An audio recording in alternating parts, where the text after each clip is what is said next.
ngiqolise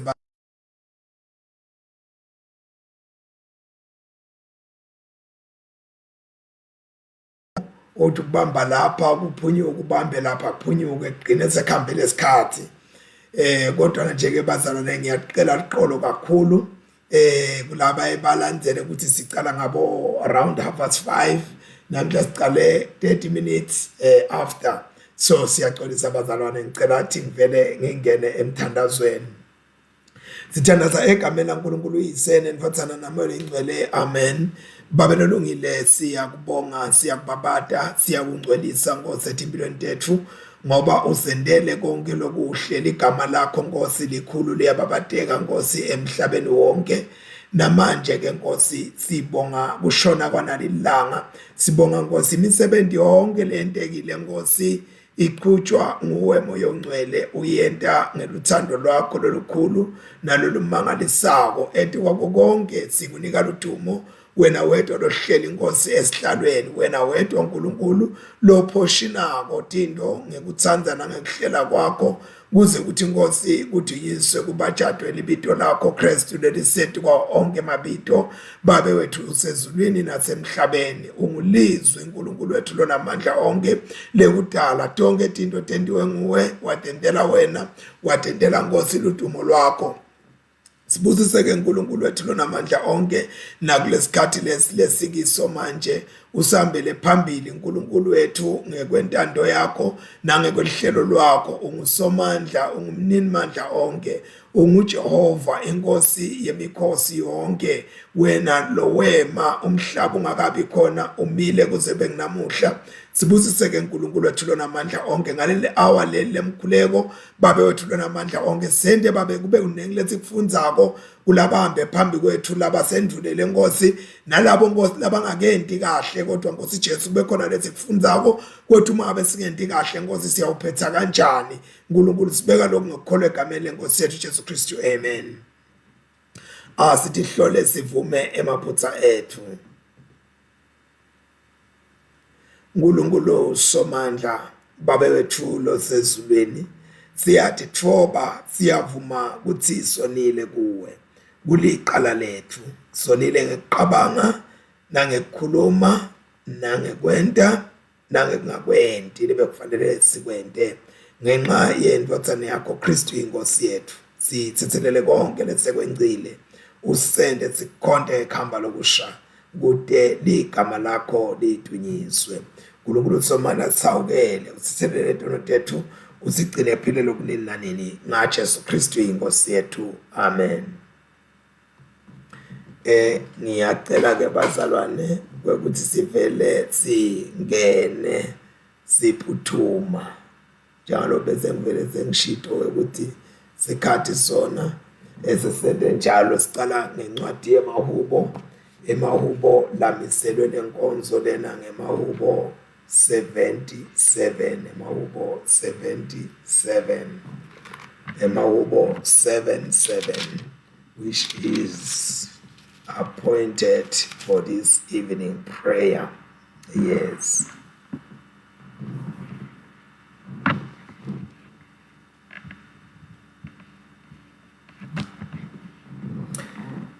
Ngakhala kuNkulunkulu, ngakhala kuye kuze atengiva. Nangiselusezini ngifuna simakade, nasebusuku ngiphakamisa isandla tami. Ngikhuleke ngingatsinwa, umphefumulo wami wale kududeka. Ngiyamkhumbula uNkulunkulu bese ngiyabubula. Ngiyaqabangisisa bese umoya wami uphelelwa ngemandla. Nguwe lo wenta tinkophe tami ukuthi tingasindwa buthongo. Ngehluleka ngisho nekukhuluma.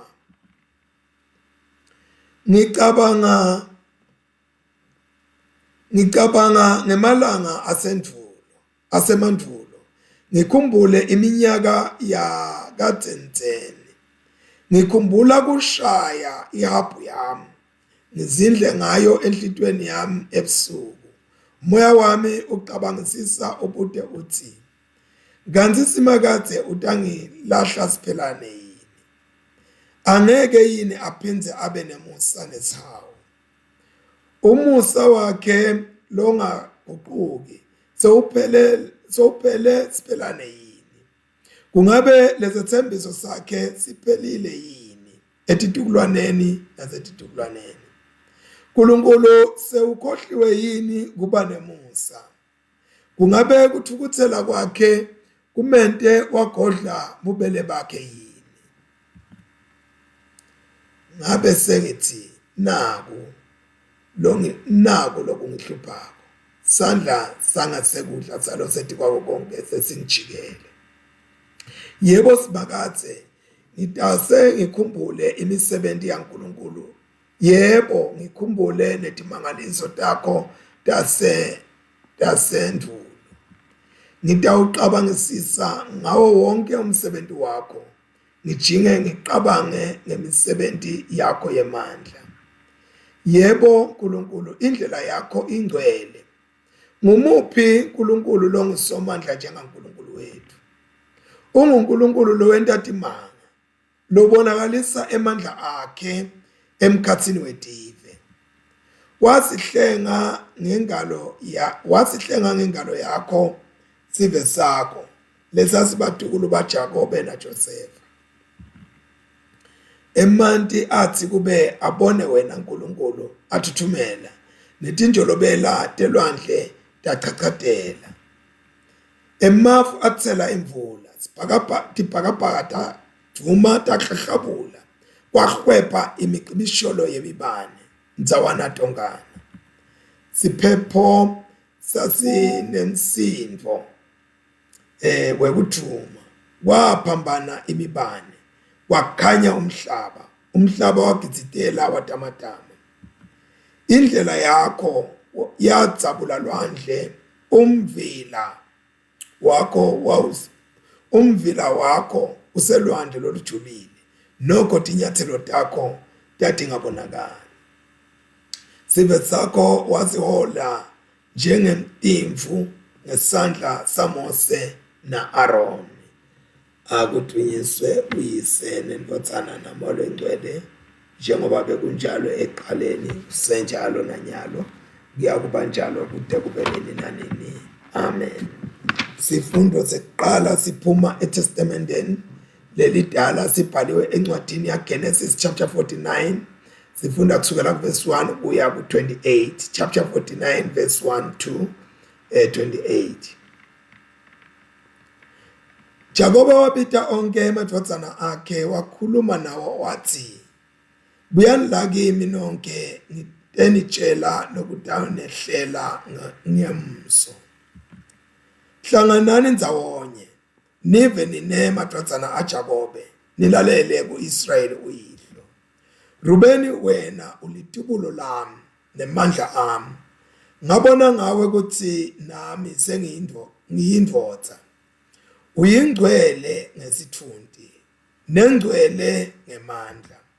Njengobe uyaluka njengemanti nje, kodwa utawulahlekelwa kuba yingcwele kwakho. Ngobe walala nenyoko lomncane, wangqolisa umbhedze wami. Simeon na Levi, nine ningemathe nelulwimi. Tingemba tenu tekususa lothuthuva. Shangatse ngingete ngatingena tindzaba tenu. Ngingeke ngihlanganyele nani. Ngobe nithi ningathukuthela nibulale bantu ngebudlova benu, nigawule imisipha yetinkomo. Imvukuthelo yenu ayiqalekiswe ngobe iyesabeka, nelulaka lwenu luqalekiswe ngobe lunelunya. Niyawusakateka nalo lonke lakaJakobe, nichitheke nalo lonke laka-Israyeli. Juda, bomnakenu bayakudumisa, tisa takho uyawutibamba ngentsamo. Emadvodzana eyihlo ayawukukhotsamela. Juda ufanana neliwundlu lelibhubesi. Ndodzana yami, usukile enyamataneni loyibambile, wabiyela esikhundeni sakho, waguqa walala njengelibhubesi nanjengelibhubesikati. Ngubani nje longahle akuqale?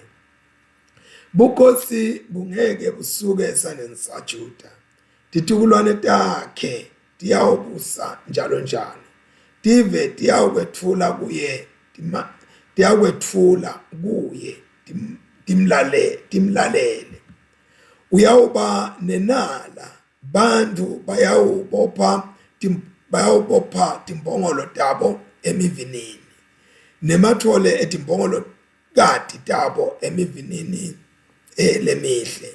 Bayawugeza tingubo tabo ewayinini, netembatho tabo ewayinini lelibovu sangadi. Ematinyo abo ayawuba bovu ngenxa yeliwayini. Emehlo abo ayawuba bovu ngenxa yeliwayini. Ematinyo abo ayawuba mhlophe ngenxa yelubisi. Zebulon, uyawukwakha elusenzeni lwelwandle, lusenze lwakakhe luyawuba sikhumulo semikhumbi. Umnyele wakakhe ube seSidoni. Isakhari uyimbongolo lengumkhehlekhehle, leyalala emkhatsini wemithwalo. Wathi kube abona ukuthi lendzawo yekuphumula yinhle nekuthi lelive lihle, wase uyagobonzela entela kwethwala ngelihlombe. Waphoqeleka ukuthi asebenze njengesicili. Dani uyawumelela emalungelo ebantu bakhe, bayawufanana naletinye tive taka-Israyeli. Dani uyawuba yinyoka eceleni kwemigwaqo, abe yinyoka lenesihlungu eceleni kwendlela. Lehlalela kuluma titsenze temahashi, kuze umgibeli walo awe nyova. Simakathe ngilindzele insindiso yakho. Kati uyawuhlaselwa libutho letigebengu. Kati uyawuhlaselwa libutho letigebengu, kodwa yena uyawutiqosha. Live laka-Asheri liyawuba nesivuno lesikhulu.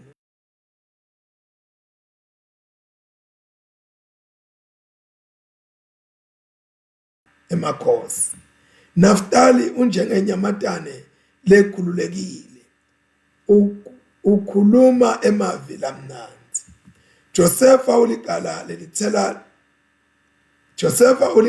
lelithelako lemvini, ligala lelithela ngasemthonjeni wemanti. Emagala akhe ayakhula ancance lubonza. Titha takhe timhlasela ngalokwesabekako, timqoshe ngebujoki nangemicibisholo, kodwa bujoki bakhe buhlala buncinile. Imikhono yakhe iqiniswa tandla uNkulunkulu weyihlo lokusitawo.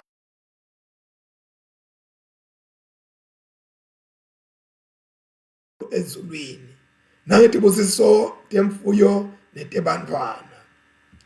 Tibusiso teyihlo tinemandla kunetibusiso letiphuma etindzabeni taphakathe. Tendlula ngisho nenala yasetindzabeni. Shangathi tonke letibusiso tingehlela etikwa Josefa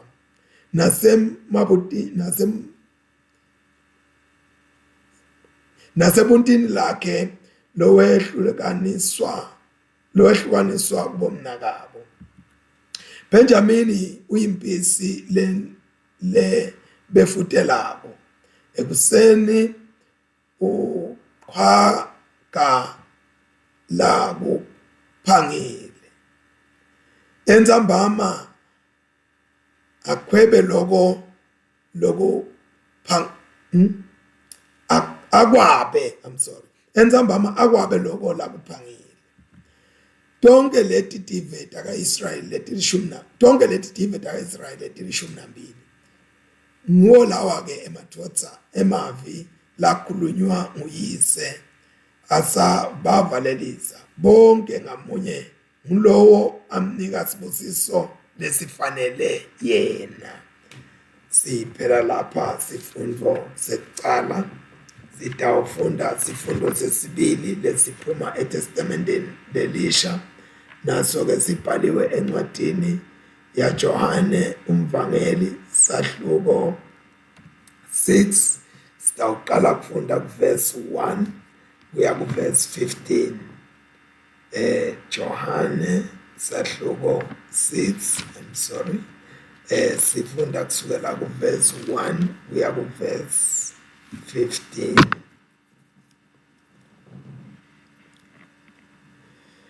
Emva kwalokho Jesu wahamba waya ngesheya kwelwandle lwaseGalile lolu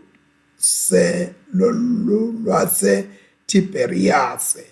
Sicumbile esikhulu sebantu samlandzela ngoba sasibone tibonakaliso labetente kulabagulako. Jesu wenyukela endzabeni wafike wahlala phansi akanye nebafundzi bakhe. Umkhosi wemaJuda weliphasika bese useduze. Jesu wathi uphakamisa emehlo wabona ukuthi isiqubu lesikhulu sita kuye, wathi kuFilipu, labantu sitabathengela kuphi tinkwa batewudla? Abembuta lokho amhlola nje ngoba yena abekwati labetawukwenda. Philip wamphendula wathi, tinkwa temalangeni langemakhulu lamabili tingeke tibenele, kube ngulo nalo athole lucedwana nje. Lo munye wabafundzi bakhe Andreya umnakabo Simon Petro wathi kuyena, kukhona umfana lapha lonetinkwa tebhali letisihlanu netinhlanti letimbili, kepha kungentani lokho kubantu kepha kungentani lokho bantu babanyenti kangaka nje. Jesu wathi, hlalisani labantu bekunetshani lobunyenti kuleyo ndzawo. Emadvodza la hlaliswa phansi abengaqisha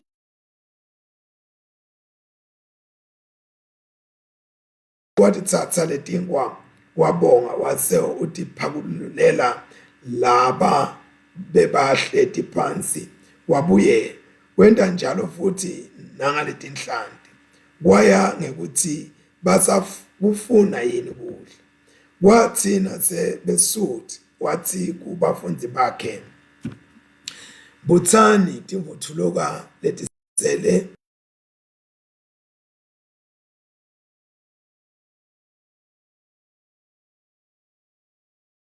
bagcwalisa emabhasikiti la12 ngetimvuthuluka tetinkwa tebhali letatisihlanu letatisele kulababedla. Kwathi bantu nababona lesibonakaliso lasenta Jesu bathi, impela lona umprofeti. Ngawo-ke Jesu athi ukuthi badawuda bambeke inkosi, wamonyuka waya endzabeni yena yedwa. Siphela lapha sifundo sesibili. Asithandaze. Nkosi nkulunkulu, Nkosi lengcwele, Nkosi lenemandla, siyakubonga Nkosi nakulesikhathi lesi, phinda Nkosi usikhanyisele ngokhanyiso lwakho lolungaqimiyo. Siphe nkulunkulu wethu lonamandla onke kulalela nekulandzela imiyalo nemithetho yakho, singasuswa kuwe Nkosi nanoma ngabe ngisiphi isimo. Babe sisatobuka kafishane nazi isifundo lesijulile Nkosi, sicela Nkosi usikhanyisele tinqondweni tethu sibone bunjalo bakho Nkosi, sathi kwekuthi wena nkulunkulu ukhona noma singakuboni, futhi uyakwati kwenetisa tidzingo tethu noma singati kuthi kanjani. NgaKristu Jesu Nkosi yethu, amen. Ngicela ke bangcwele ngibuyele lapha encwadini yaGenesis, le ngicabanga ukuthi incwadi lesesi almost kuyiphetha.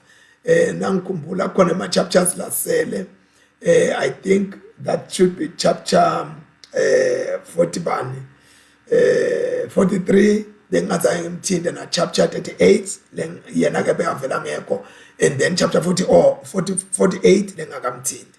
So namhla siku chapter 49 bazalwane, ngiyacela ukuthi ngithoba lokukhulu kube khona lengushoko ngale chapter le ingibusise kakhulu bazalwane, kakhulu noma ngilate nje kodwa na ingibusise kakhulu, ngeke ngihlale ngingakhulumi ngayo ngoba lapha sibona Jakobe ubusisa emadodana akhe, Jakobe ubusisa emadodana akhe, uwabusisa le eGibhithe la sekakhona khona ukhuluma sibusiso ethi kwemadodana akhe noma angawasho onke kodwa na kukhona emadodana akhe lawashoko ikakhulukazi emadodana aLeya nemadodana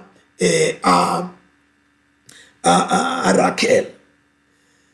Lapha ke lesibusiso lesikhulunywa ngoIsrael osikhuluma sisibusiso lesiprophetic lokusho ukuthi sibuka la sibuke phambili.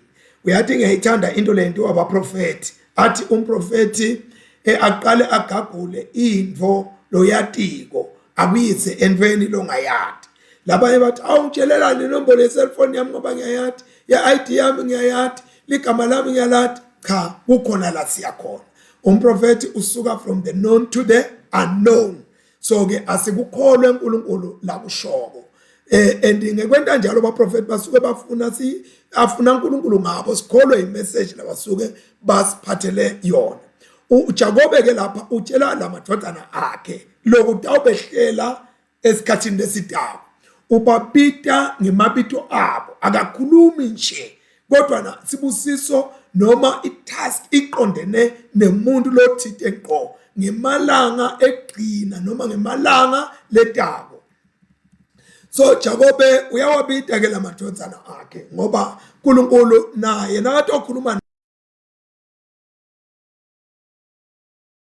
akubita ngegula, lesi isikhathi akubite ngehlupheka, lesi isikhathi akubite ngokuthi uzondwe, lesi isikhathi akubite ngokuthi wehlelwe dimo. So ke wawabita lamadodana atokhuluma nawo.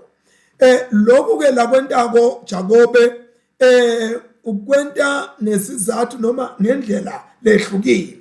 Jakobe ngilomunye wabobabe labathite laba ngingathini labaphethe lelifa leNkulunkulu alehlisela kuAbrahama la elehlela nakulo mfolona lehlela kuAbrahama la elehlela kuIsaac lehlela naku Isaac lahlela naJakobe naJakobe sewehlisela ngoba indoda kaNkulunkulu bazalwane siyathi inheritor.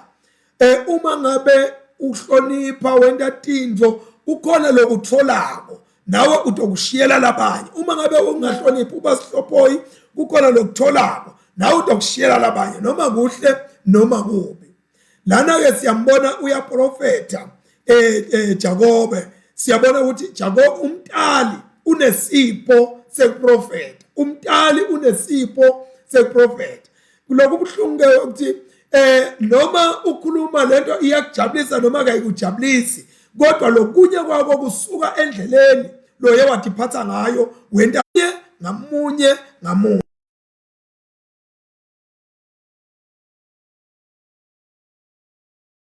Lokhu lakukhulumako ukukhuluma kwekuthi kuthi busiso kodwa naye uma ngabe ukubuka ungaphinde uthi ayi ungathi akusito tibusiso le ndlela lena lakhuluma ngayo ngoba lokunye kubuka kulumela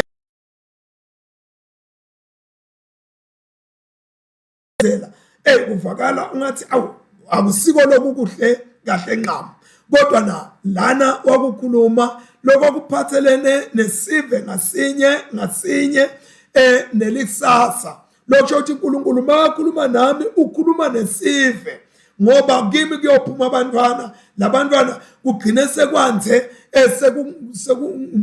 iclaim okanye sekundeni wabani lo umndeni wabani lo lokuphathelene nefuture.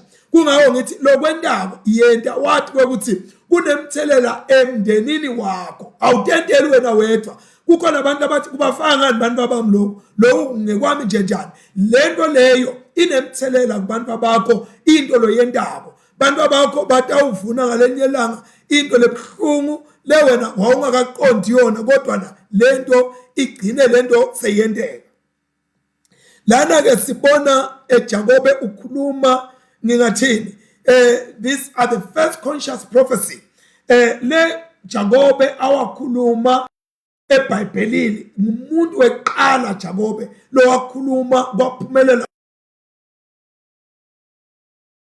uthi umuntu weqala ke Jakobe ngaleyo ndlela leyo leke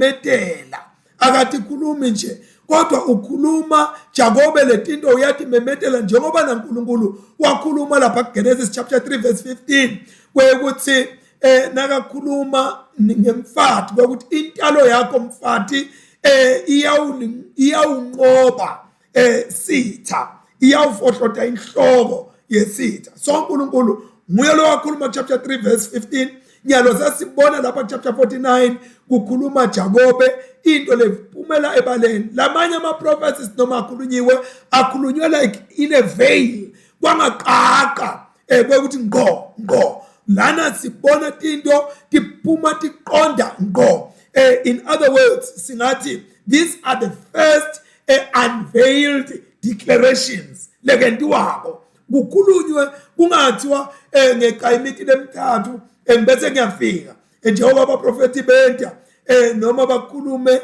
bezame ukuthi uyabo lapha kukhulunywa ngo kuqonde ngo ikakhulukati kulabantwana bakhe Jakobe akabafuniseli ngoba uyakwathi tinto emadodana akhe lendlule kuwo uyabona ke lana ngekwemlando walamaJuda noma ngekwemhambo noma ngekwesiko lolamaJuda esibona Jakobe uyawabusisa emadodana abo and Jakobe lendlela la wabusisa ngayo uyabona ukuthi kwase kufika isikhathi lesingiso naye aready kwekuthi angakukhuluma lokho ngalokusebaleni ukhuluma ke lapha Jakobe in other words timfihlo letijulile lekati khuluma etikhomba sikhathi lesitako noma kuphetha kwesikhathi bantu uNkulunkulu kulesi isikhathi uyabapha bathi khuluma letinto lomunyathi khulume kumbe saselebo 20 years kodwa na uma besathi khulumile letinto ubese uyabona hayibo lento wake wayikhuluma sibani emagama egcina emuntu lamanye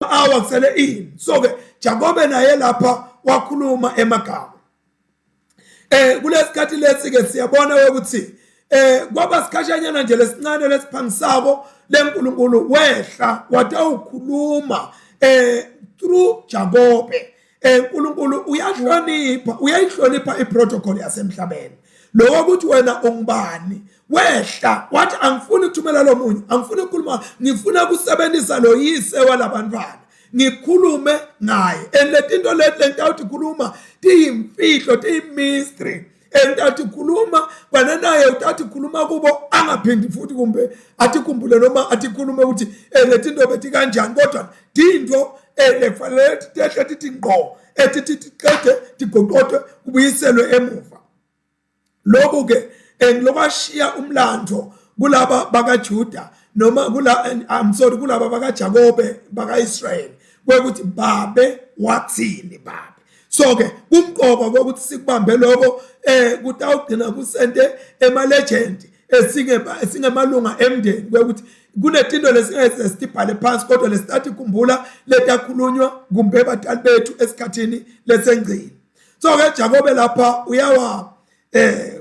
ngathini uyawahlela list uhlelela amadodana akhe and then uthi abalalele njengekuhleleka kwabo balalele ukuthi utawukhuluma athini so ke lapha siyabona nje ekuqaleni Jakobe aqala nje ukhuluma tibusiso noma ukhuluma sibusiso kulamadodana akhe lapha nakaqala kulesibusiso uyakhumbula ukuthi ukhuluma kula madodana akhe akhulume njenga Jakobe umuntu lebekathatha into ngeqhwaka athatha into enetinto ngendlela engasitho aphinda akhulume njenga Israel kungakathi ngilaleleni mina Jakobe ngilaleleni mina Israel so komthulo la kukhuluma kusho ukuthi kunemadodana aJakobe la kunemadodana aIsrael kuona langa akhe emadodana ubabona kunetinto letahlukahlukene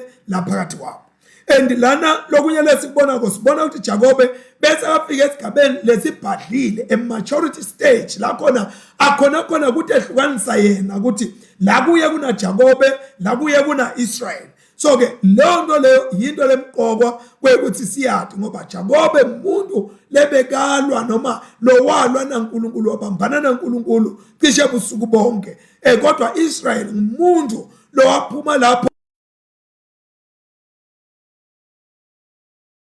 uqala ke lapha ekuqaleni uqala ngaRuben yambongelela indodana le phambili indodana lathi bona ngayo ukuthi nayo imvotsa so yakhona ukuthi angaba nemuntu emhlabeni njanyana edine lethi into lathi khuluma ngaRuben letihle kodwa na ke kunaletinye tindvo letingasitinhle lesithatha bona ezisisakhuluma sibuka impilo yaRuben Ruben ke njengemuntu weqala njengendodzana yeqala lo litubulo lapha ekhaya kunetindvo by right langatiqeli langatisebenteli langatisokoleli letita kuye by claim uyatsanza noma katsanzi dinto leti takhe lefanele ukuthi ati inherit as a firstborn in the family now kodwa na ke siyabona ukuthi Ruben kukhona into leyamenta walahlekelwa ngiletinto kweqala waba nempakamo waba nepride lokho ukuthi emadodana noma abantu beqala ekhaya ufuna baqaphele lokho kwekuthi impakamo ingabi khona babe bantu labathi thobako number 2 waba neimmorality indlela yokutiphatha kwakhe akazange watiphatha kahle sitakuva ukuthi yini lento lesithi akazange atiphatha kahle kuyo lo Ruben lana nathi akazange watiphatha kahle Ruben masifunda incwadi ya Genesis chapter 35 verse 22 sithola ukuthi lo Ruben lona walala nenina lomncane Bila lebekade atala bantwana adalela Leya lokho ukuthi walala namamncane wakhe stepmom walala naso leyo nto leyo ke yaba yimbi kakhulu kwakungimake wabomnakabo lo Ruben lo lalalana nabo ngimake waDan naNaftali walala nemfati weyise wangqolisa umbhede weyise so kulala nenyoko noma uthi hawu lona bekalingana nami babe wathatha wasekamdala ebekalamba angesuthi kahle kubabe lolo liqhilo leliyawulandela impilo yakho yonke lelikulumula etintweni letitsite kulala nenyoko noma nemuntu loke walala neyihlo liqhilo yinto lengakafanele tiyenteke lapho utidonsela esiqalekiso wena waphinde wasidonsela nakubantwana bakho leso siqalekiso leso losendile lana ke kuthiwa ufanana nemanti la yalukako akasa excel akasabi kulesa sigaba so ufanana nento lengasi stable lana ke siyabona ukuthi emndenini wakhe le instability loku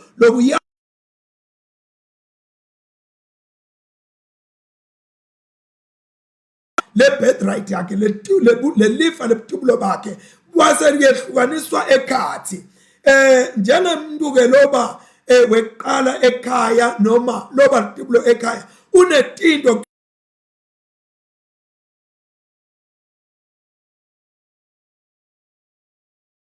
ukuthi uba ngumholi wakamoya kungaba ngibhuti wethu lomdala kungaba ngisisi wethu lomdala ekhaya he or she becomes our spiritual leader lo muntu loyo lapha ekhaya becomes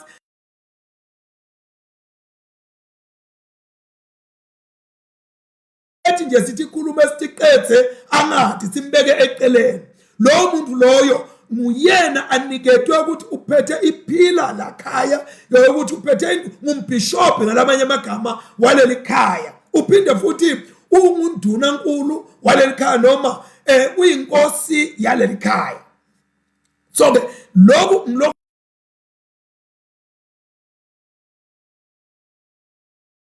kulala nenina wakhe lomncane wathi lahlekusela nayintona lenhle kangaka. Lapha ke kulamadodana aIsrael lokhu kusho ukuthini? Kusho ukuthi lokhu lengikhuluma ngako lo muntu lona usibusiso effect ukuthi weqala unesibusiso sale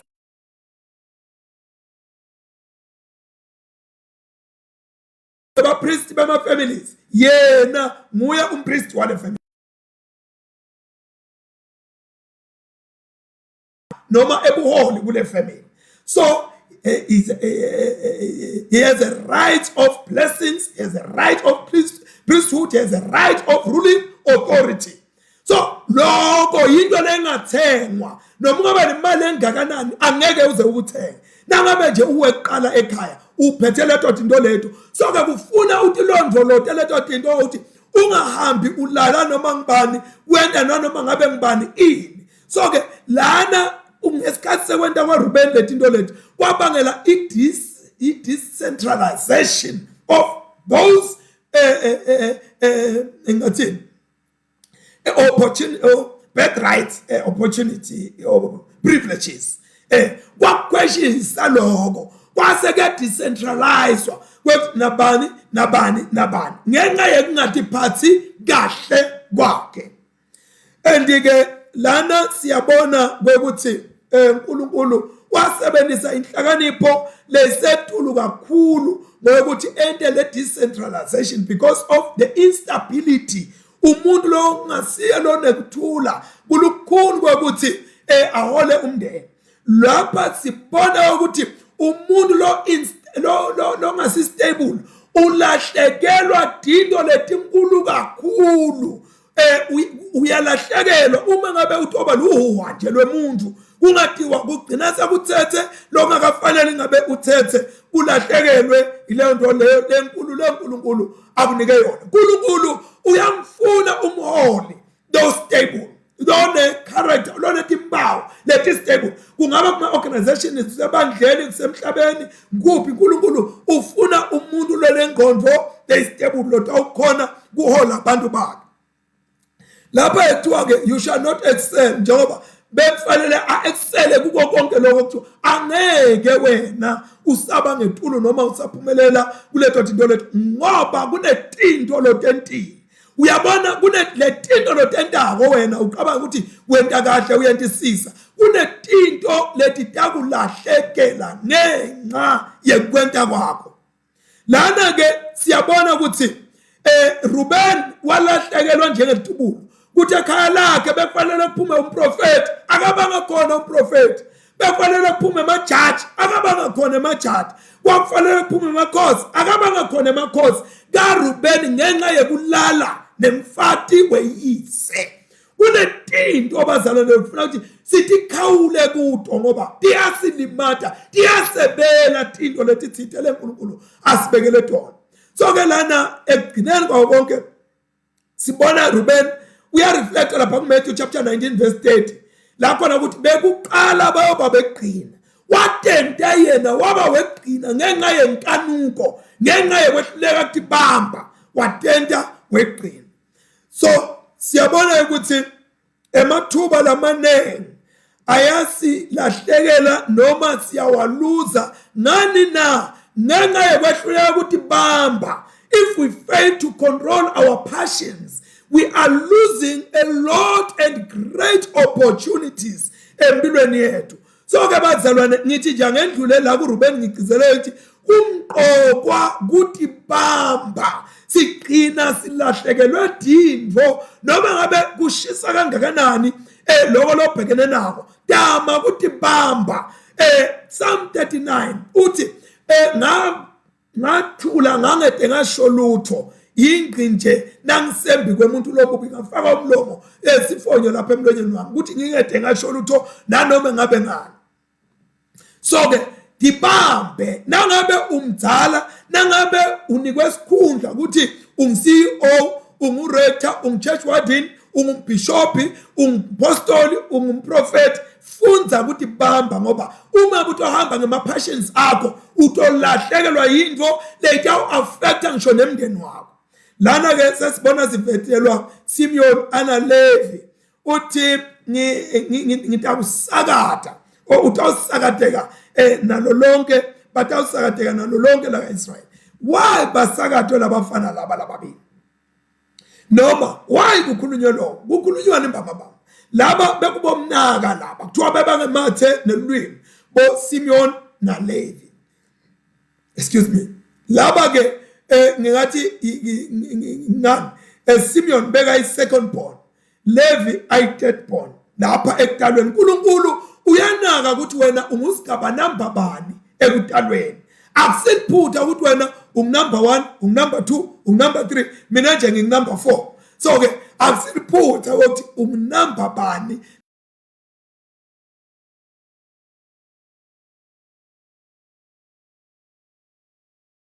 Nguye lo phasibusiso sebantwana.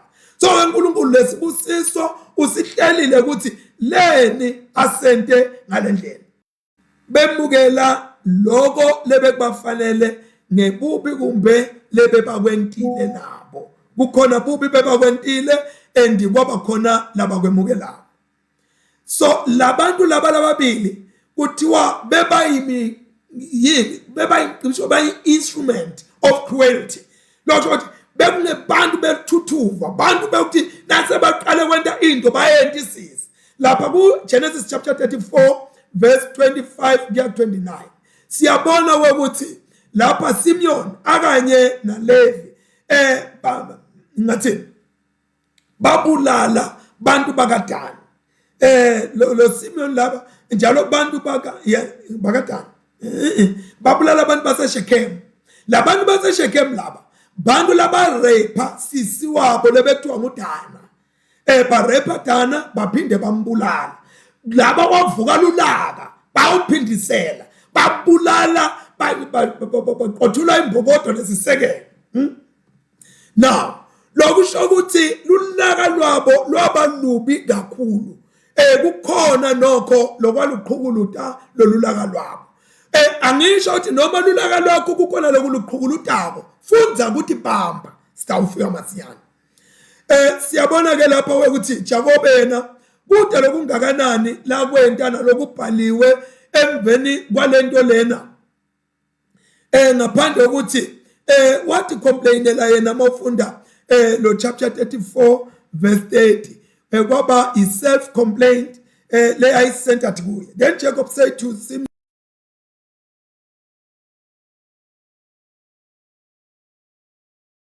making me obscenious among the inhabitants of the land, among the Canaanites and the Perizzites, and what Kalalayana, what Konolayana, Ebantabam, let us enter chapter 34, even chapter 49. Kulukulu akakhohlwa kune chapter yakho leyiseta ngebubi loke wabenta wakhumbula uNkulunkulu bubi babo kulelanga leli nakababusisa. Naye Jakobe wakhumbula ukuthi ema events endeka kanjani athi unfolda kanjani kulabantwana bakhe. Lokho ke lokunye lokuzivetelako noma lokusikhanyisela ukuthi empeleni kunemgomo wesono ukuthi sono uma ngabe usentile asithuli sono siyakuhonda sono sibese lokhu sikukokoloda noma wasenta nini sono sakho uyasathi. Uyabona kuyekhulume Apostle Justice athi noma ngabe wakwenta nga-1975 mina namanqoba phansi kwalesa sihlahla sentani sengiko lona sekungithola namhlanje sono semuntu esiyawuhamba sihambe sikufumana. Uyabona ke sono noma ngabe kufikela khona waqela into ethelelo khona kwekuthi inkosi ngonile inkosi iyakuthethelela sono but the consequences yale sono uyawuyithwala uma ngabe nje uthi de ukholwa walimala ekholweni wathola umntwana uNkulunkulu uyakuxolela ukuthi awu mntanami uxolelekile sengikhohlwe ngesono sakho kodwa ama consequence ukuthi fanele uhambe uye ku labor ward ubeleke ufuneka receiving what kufuneka yini umntwana athole ibisi athole impahla kube njani athole esikolwa lokho are the consequences of your sins but God has forgiven you ufuna ukwathi lokho whereas the consequences of your sin you will face them for your lifetime so kumqoka ukuthi ungasendi sona ukuthi utoxolelwa ama consequences aso lamanye uphuma sonesifo lesingalapheki kule sono longene kuso uyabona kapha uthi ke aluqalekiswe lulaka lwenu nentukuthelo yenu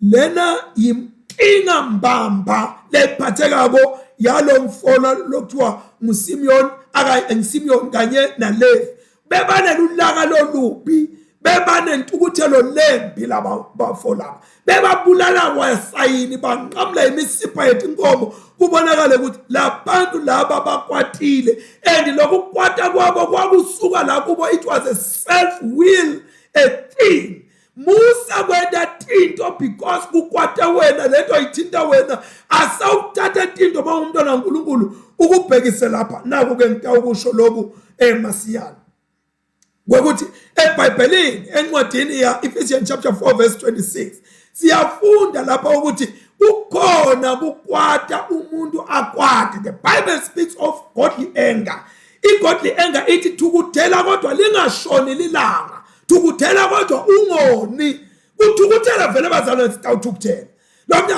lo zungu lona uyathukuthela yebo vele ngitawuthukuthela but lokufuna ngithi igade kuba ukuthi alingangishoneleli ilanga lemphefumulo wami ngisathukuthela number 1 number 2 angingoni ekuthukutheleni kwami so nawe mntwana kaNkulunkulu digathe kuleyo nto ukhona ke nelulaka nentukuthelo le ungodly ngilana lenjani ke leyo ngilana le chapter 4 kuye lokubase Efesu verse 31 chapter 4 base Efesu verse 31 lokho intukuthelo lembi angikufunde bazalwane ngesiswati angikufunde ngesiswati ngoba bazalwane bami batoze bathi awumfundisi chapter 4 verse 31 base Efesu verse 31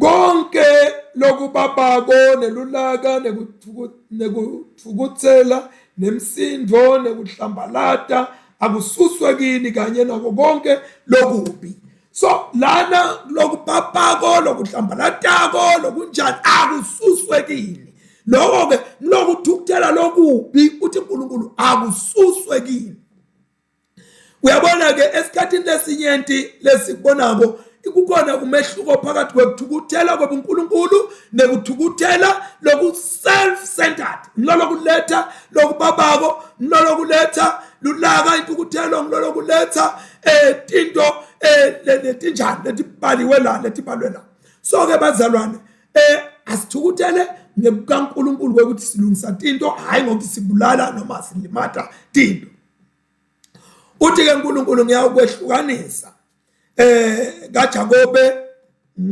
ngisikatharishe kaIsrael hlukanise ngibasikatharishe les prophet lesike siyasibona ukuthi safika vele kuSimeon wahlukaniswa wabasikhathathi lokho ukuthi kuSimeon this was a curse wabasiqalekiso kuSimeon Simeon bekamdala phela angwesibili Levi awesithathu befanele ukuthi abesiyasho emnake sesonile sesiyona bakhutana kodwa asiboni lokho kungako ke sibona umndeni waSimeon uma ngabe siubona ku Numbers chapter 26 verse 14 kule mindeni le12 yakaIsrael sibona umndeni wakaSimeon ngenxa yekukwata ngenxa ya chapter 4 verse 31 Ephesians siubona uba weak uyabona ukuthukuthela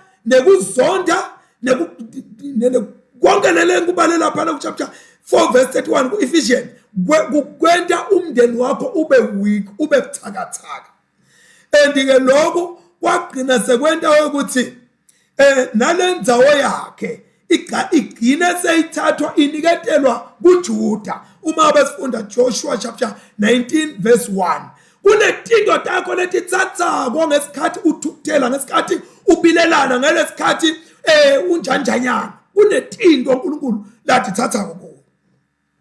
Le sive lesi saka Simeon lokunye lesikubonako, siyabona ukuthi ngalesikhathi bahamba lapha ehlane bagcina sebasive lesinqane, basuka eGibhithe nabaphuma kuNumeri, nofunda Numeri chapter 1 verse 23, bekusive lesikhulu lesi saSimeon nasiphuma eGibhithe.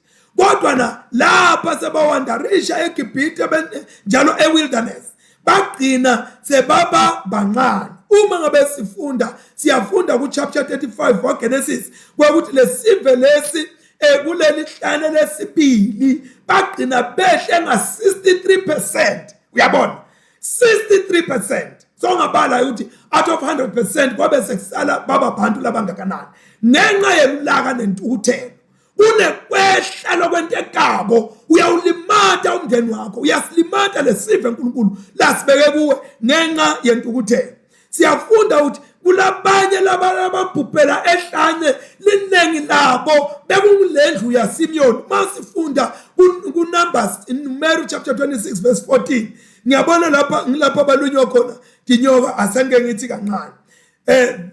These are the families of Simeon, 22,200.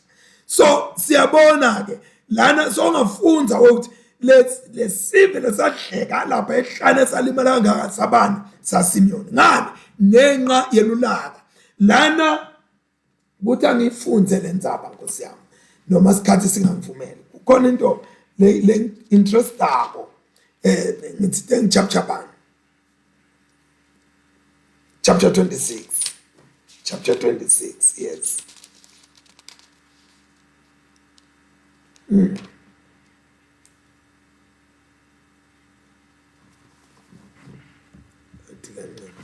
Verse 14.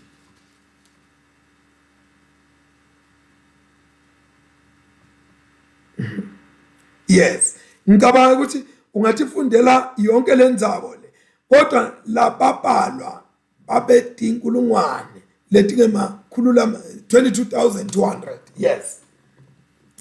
Now ngiyendlula lapho, bengendlula nje ukuthi labantu babanengi kodwa ngenxa yesimo lesithithe bagcina balimala ngenxa yekuthukuthela, ngenxa yalokubabako. Bona ke wena ukuthi uphinde lohambo lwakho netinto letiketenteka letiketa qhubuluza empilweni yakho. I will divide them in Jacob and scatter them in Israel. Noma ngabe la kuJakobe wenyama wekulwa ukuthi bambela wekuthi tabalatela behlukaniswa, kodwa esibusisweni batosikatarishwa ngeke bahlangana. Lesi prophet lesi ke sekuskatarishwa kwabo asasingafani ke ngalaka Levi.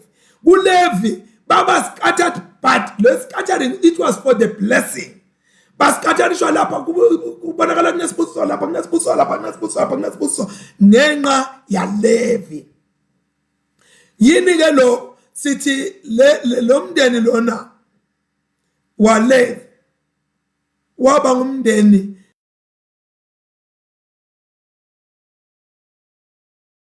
kathi bantu bavusa kudlova bakhalithole lapha ya sitawukhumbula ukuthi kwake kwakhiwa uthole masifunda Exodus chapter 32 verse 26 to 28. Lo mndeni wa Levi watholakala uhlengeka ukhetheka wona kulento le. So lo mndeni wa Levi ke wase uyasakateka nalo lonke lelive laka Israel. Usakateka kodwa ubusisekile. La ukhona khona ufanana netimvuthuluka tesingwa. Imvuthuluka yesinkwa noma iwele phansi isoloko isinkwa ngoba inalama ingredient lafakiwe kulesinkwa lesidla kwena. Laba ke bathola noma bemukela indzawo bemukela indzawo noma yayingesiyo indzawo leyo inkulu ngalokuthideni ngoba bona sibuso sabo sasingekho endzaweni kodwa sasi usimakathe ungaba la unikwe lendzawo kodwa lendzawo ingabi sibusiso sakho sibe ngusimakathe so ke lokho siyakufunza kuJoshua chapter 13 verse 33 ukuthi sibusiso sabo sasingusimakathe noma bebahleli kulendzawo kodwa sibusiso sasingusimakathe so ke siyabona ukuthi bobabili Simeon na Levi basakatwa kodwa lo munye wasakatwa asesiqalekisweni lo munye wasakatwa asesibusisweni excuse me sibona ke sisho lesithi uyathi ukhona umuntu lobusiswako lo muntu lothi noma uqale into yakhe wathi qala asebumnyameni kodwa kulobo umnyama bakhe wase uyaguquka uNkulunkulu wenta leli thuntu lebumnyama libe kukhanya lilethe ekhaya lokuthe ba empilweni yakhe siyambona Levi esandleni saMoses uthola sibusiso na Moses umenta umniketa sibusiso ukuthi sibusiso siyawuvela kuLevi abusise Levi kube njanjanyana ingathi noma ngabe ukuphila sewukhona khona ungaguquka ubuye kuNkulunkulu ngoba uNkulunkulu angakwenta ube sibusiso noma uke wathukuthela washaya abantu walimata abantu webela abantu wenda lokho nalokho but ngifuna ukusho ukuthi sikhona sibusiso mawuguquka ubuyela kuNkulunkulu kuna lesinye ke sisho lesithi it lightens the stroke nakithi jena yinto lebeyenteka lena uma ngabe babe afuna ukukushaya wasuka wabaleka utawuthola kanene kodwa wena nakathi buya la atokujezisa ngenxa yekona kwakho uyokhanda uthola 2 noma 3 sekuphelele nje kanjani lona lobalekile utodzaywa angathi kangakanani so ke uma ngabe uyabona ukuthi wonile buya enkosini inkosi itaba nemusa nesawunawe angeke ikushaya njengoba beyitakushaya na ubaleka ngesishayo saphakade so ke ngifuna ukusho kumuntu namuhla lonile lobona ukuthi uyathi mina emfundisi ngonile ngithi buya kuNkulunkulu uNkulunkulu akakubaleli leto othi phambuko takho lethi balwa abantu emhlabeni kodwa uNkulunkulu unesibusiso labekele sona phenduka ubuye enkosini sesibona Juda lapha loba lomiswa njengenduku yebukhosi lengeke isuke kaJuda usho njalo uYesu uthi well Judah you are he whom your brothers shall praise ngalamanye amagama usho ukuthi wena Judah bomnakeni bayakukudumisa leni sitawubona ke lokunengi la ngaphansi masinyana Judah lapha siyabona ukuthi eqaleni Judah bengasiso sibonelo lesihle ngikusho ngani lokho ngikusho ngoba nguJudah lona lo wathi asisusele into lena lenJosepha siyithengisele nawe ama-Ishmaelite masifunda kuGenesis chapter 37 verse 26 Judah uqala ulifu lebumnyama uqala unebumnyama uthi akuthengiswe lo Joseph uyaqhubeka Judah lana wenda into lembi ngeke ngisangena emathunjini ayo ngitawuthi nje ulala namalokotana wakhe lebekafelwe ngemadodana lamabili akhe Judah kuchapter 38 verse 26 sibona Judah ulala naye lo malokotana lo wathi veta angathi ufake ingubo tengwahla noma te prostitute ulala naye uma besifunda verse chapter 38 verse 18 wambatha timbatho te prostitute wafika lapha ku verse 26 walala naye Judah lo malokatana wakhe lo so siyabona ke record la Judah ukuthi alisilo lelihle eqaleni and akusiyo into lebukeka ijabulisa empilweni kodwa siyambona uNkulunkulu athi veta uma ngabe umuntu aphenduka etintweni la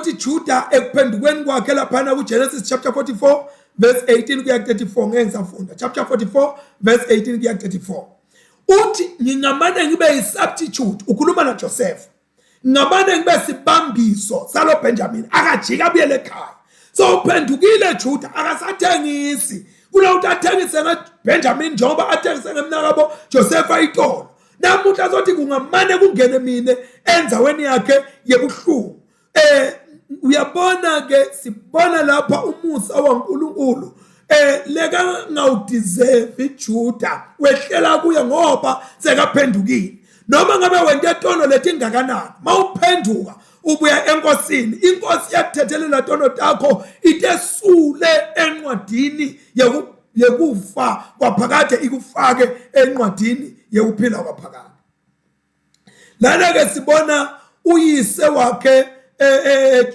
Juda lokungiJakobe uletha siprofeto lesiphakeme kakhulu ngenxa yekuphenduka nje kwaJuda etintweni letimbi bekatentile ngenxa yekuphenduka kwakho uNkulunkulu uyakukhumbula akubuyisele endaweni yakho lefanele wakunjulwa Juda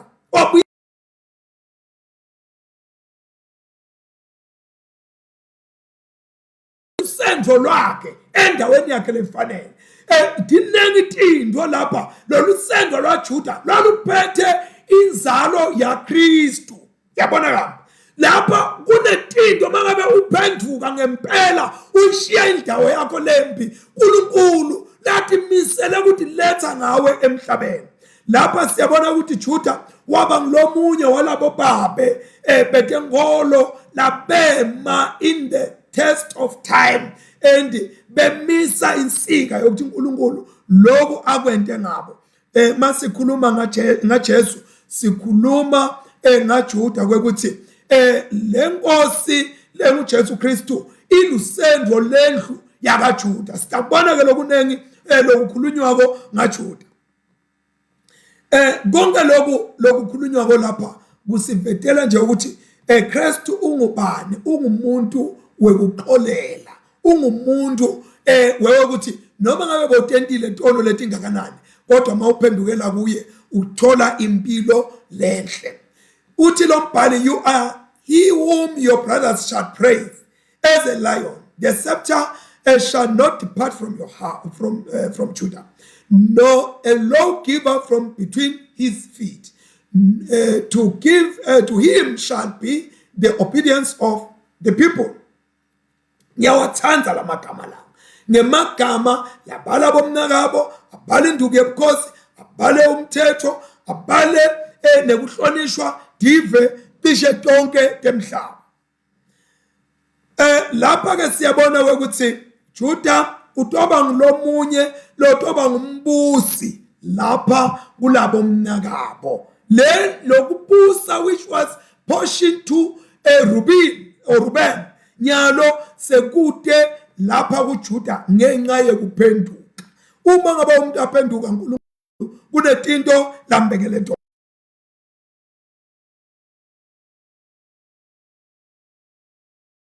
leadership lapha kulendlu yakaJakobe lebekade kahle iyabani iya Reuben kodwa na yase itholakala yehlela eti kwaJuda kunetindo namhlanje lothi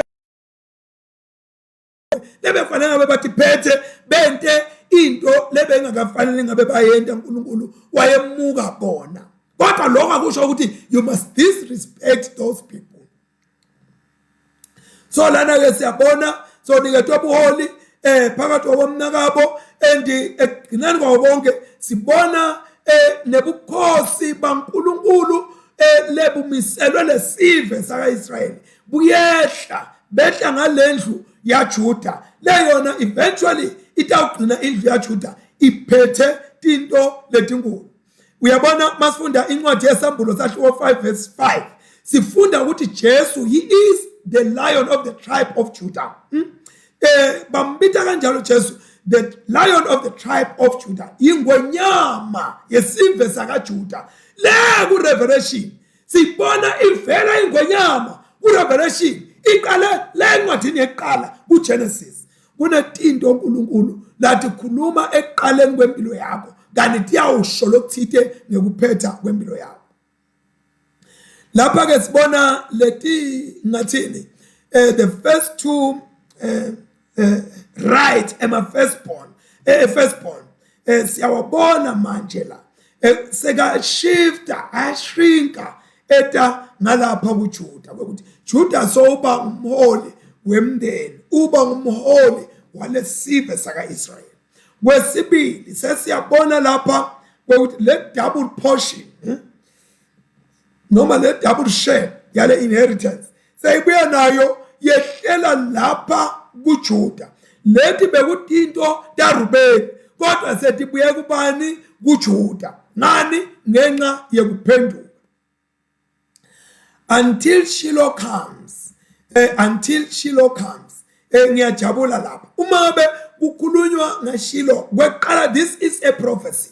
Le prophecy until Shiloh comes yafika ingcenye yayo nga 640 BC before the common era or before the birth of Christ. Yafika lapha partly yafika ngaDavide naka Davide atalwa atoba ngumbusi.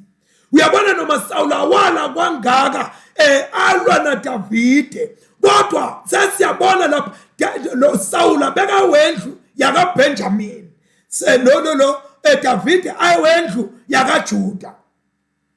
Uyabona noma lendlu lenye ingalwa kangakanani nawe naNkulunkulu abeke ukuthi nguwe kuyawuba nguwe. Lapha siyabona ukuthi inkosi yakaJuda leyabuyisa bantu yababusa njengesive sinye ngoba kuSawula kwabe sekuba khona kwehlukana. Davide nakangena wabaxoxa wabusa as a unity kwaba nguDavid futhi yaba inkosi lenemandla kakhulu. Andike kusuka ngalesikhathi lesi kuye kulesikhathi sekutalwa kwaJesu that was 1600 years. Lento lekhulunywa la ku chapter 49 noma isayithatha iminyaka leminingi kangaka kodwa yaqwaliseka ngekutalwa kwaJesu Kristu nasithi 1600 years.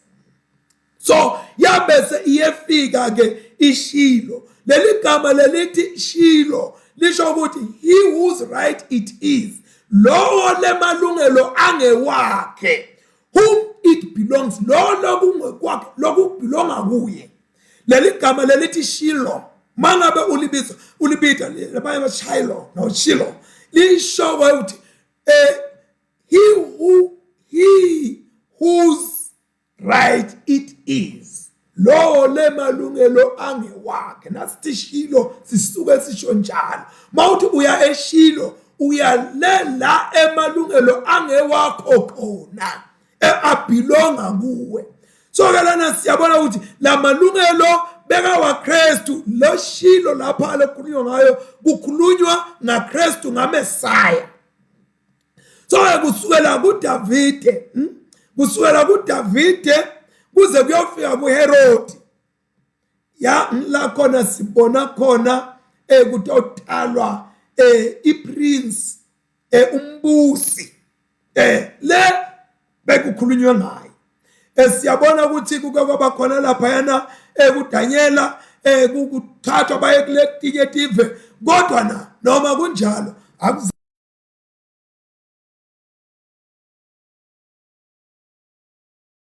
Shilo asizange safa boDaniela noma sebathunjiwe sebaseBabylon.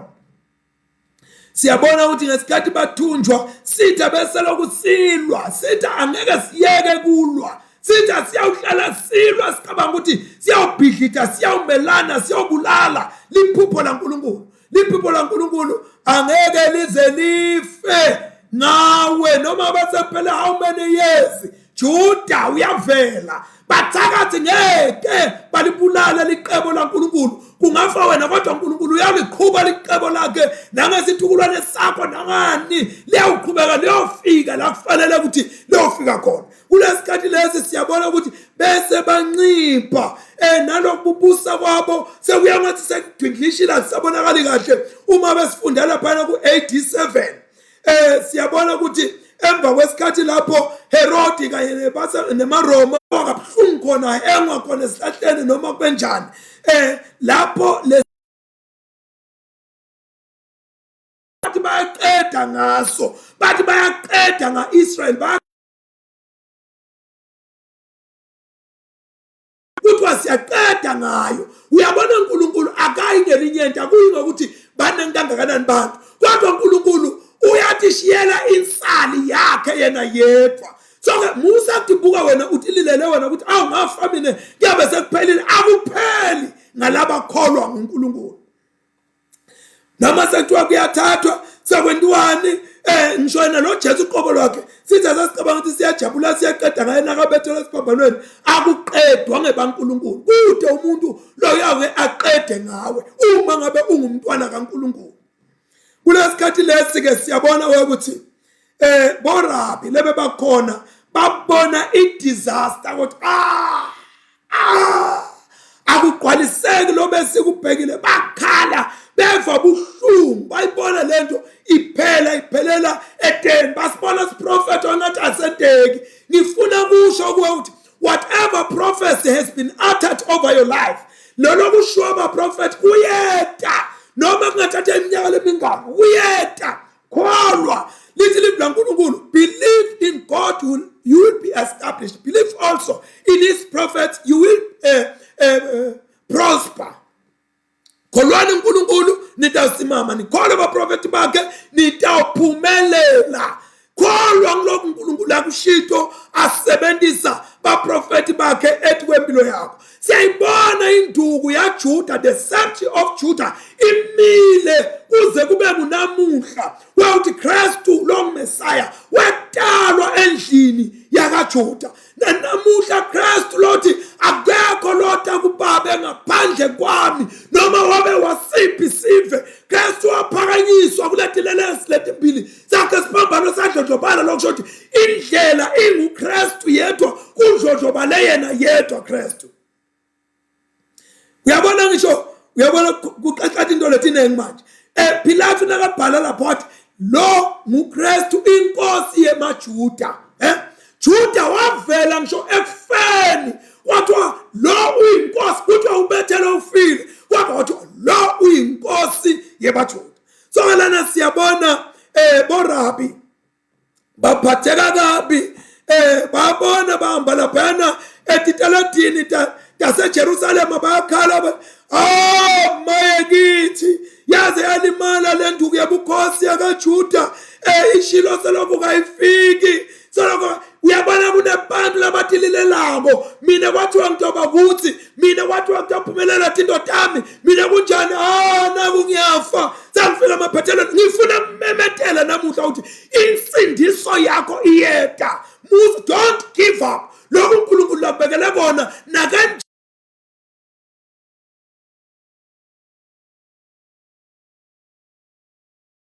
sakho uyawufika uNkulunkulu lakubekele kona.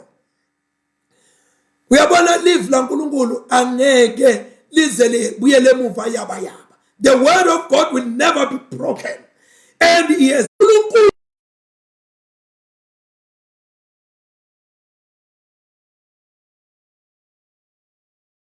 amntwana sekhaya ukuthi Musa tililela ukhona uNkulunkulu ophilako ukhona uNkulunkulu lo umnini manje onke athi ngiyakholwa kuJesu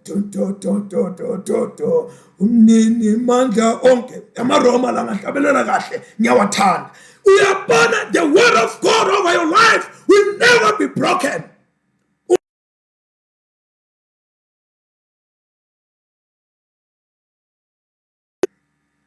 Uyabona ke Jesu wefika Jesu waphila Jesu ukhona uyaphila. Uyabona lapha siyafunda ngibe so moved ngibe so moved ngalesikhathi kuthiwa baqeda ngamaJuda babasakatha bababulala Jesu besekavela telwe kodwa bangamboni ngalesikhathi bakhala waze waphupha waze wabanjani bahla benyuka italadi zakaJuda ngaleso sikhathi leso bebahlele na Jesu was 12 years old in that synagogue, in that place where they were sitting with scholars abakaqela imibhalo abawutshela tinto leti mangalisako bamangaliswa inhlakanipho yakhe lenkulu kangaka ngoba uNkulunkulu beka khona. Ngifuna kusho ukuthi ukhona uNkulunkulu empilweni yakho. Uyabona fanele ngabe ufile kulesimo lobhekene naso. Fanele wena ngabe uboshiwe usejele wena. Ufanele wena ngabe uphelelwe ngumsebenzi kulesimo sakho. Ukhona uNkulunkulu. Stop complaining. Stop backbiting. Stop kwenta abantu labanye kabi. Beka khona Jesu. Ana 12 years. Bamangaliswa ku-understanda ngani nguNkulunkulu uqobo lwakhe uphakathi kwabo. Oh makabonge Jesu. Uyabona ngesikhathi ukhala wena uthi tonke indoda iphelile, tonke indoda ifile, usuke sekakhona. Usuhamba phakathi kwenu. Usuenda umsebenzi wakhe lo mangalisako. Ungusomandla legama lakhe. Uthi ke lapha, bind his donkey to the vine.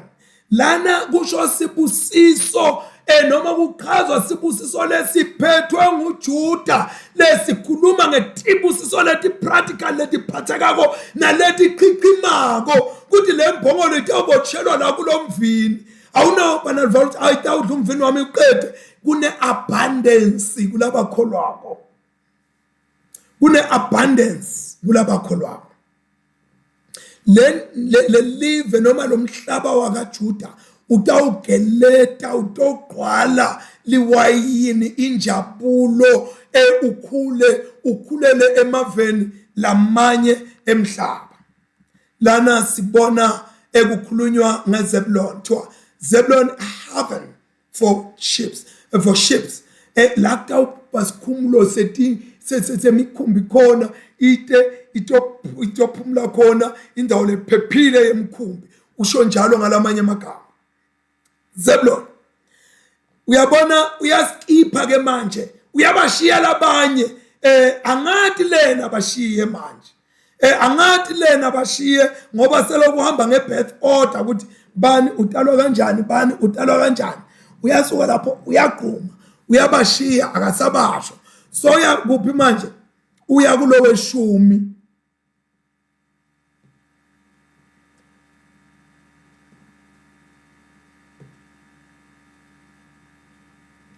uya kulowe 10 nakula wemfika ekutalweni. Uyabona ke lana lokunye lokufuna ukuqine lana kukhulunywa kuqondiswa ngqo kubantwana baleya. Why the skipping uba kwathi phela ukuthi kwakunabhila lesinanakazana lesinqanda mathe leconcubine ababalwa labantwana beconcubine here kulama blessings kodwa kubalwa labantwana bemfati longileya emandaba emalungelo enjani utabuye ikhuluma utabuye ibuye kwanyalo skip sesida kuZebulon kuthiwa ke Zebulon lapha unotiswa kwethembeka kwakhe kuDavide wethembeka Zebulon kuDavide wethembeka kanjani Zebuloni bekumuntu bekane masotsha lamanengi la trainiwe kule sivele saka Israel and nguye lebeka supplier laba baka Davide lokusho lendlu yaka Juda la beka vela khona Davide our supplier ngemasotsha mawufunda ku 1 Chronicles chapter 12 verse 33 1 Chronicles chapter 12 verse 33 of Zebulon there were 50,000 who went out to battle expert in war with all weapons of war stout-hearted men who could keep ranks bantu laba lebebehlukile nje bebatehlukele laba baka Zebulon ngiyayithanda lento yaka Zebulon le he shall become a haven for ships lana like senjilo ngathi lendzawo itaba sikhumulo semikhumbi lesine kuphepha lendzawo yaka Zebulon Zebulon wathola indzawo yakhe lebekahlala kuyo lephakathi kweMediterranean kanye na the Galilean Sea bekahlala khona la bekahleli khona Zebulon siyathola ukuthi bekuyindzawo la khona bekakhona ukuthi nakahleli akhona ubuka empumalanga abuke nasentshonalanga kwakuyindzawo lenhle lokho ilanga bheka libona naliphuma aphinda libona nalishona bheka bona naqala tinto atibona nathi phetha tinto abona naqala injabulo nayiphetha injabulo lapho qala buhlungu uphetha buhlungu lokho ukuthi Zebulon was rightly positioned by God. Issachar, a strong donkey, bongolo now Issachar beka ngilesiye naye situlwane noma siva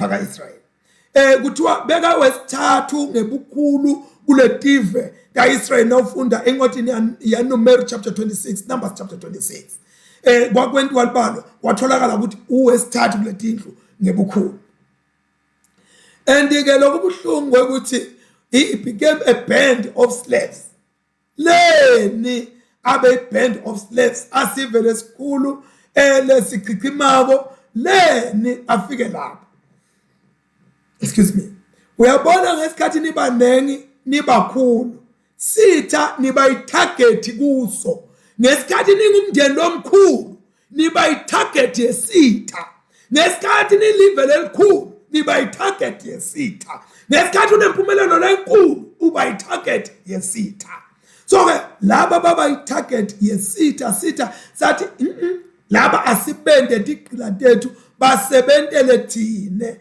noma baba nenkangaka so kufanele ukuthi nawo niba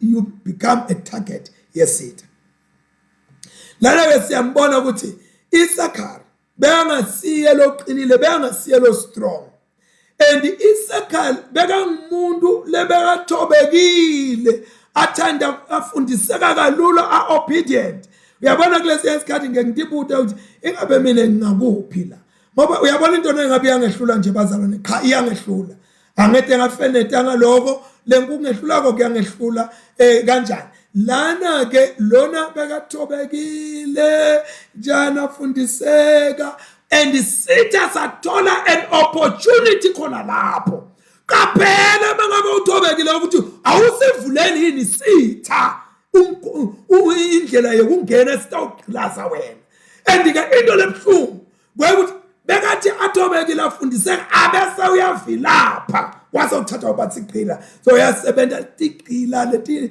lingemavila kodwa nathi yasetshenziswa bantu labanengi instead ngebesize yebukhulu ba kodwa basetshenziswa sitha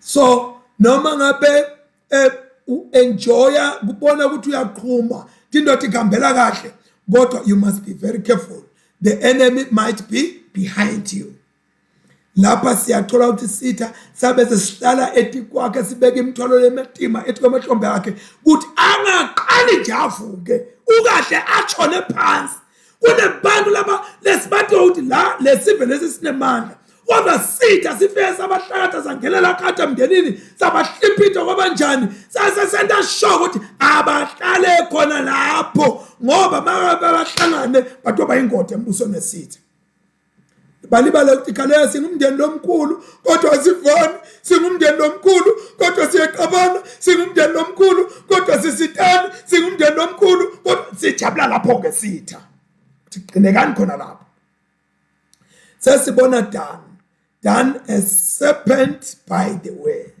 inyoka lengasemgwaqweni engasendleleni Dan shall judge his people utawubehlulela bantu bakhe Dan lesive sakaDan nila khona kwavela khona behluleli masikhuluma ngebehluleli la eBhayibhelini the judges they come from the house of Dan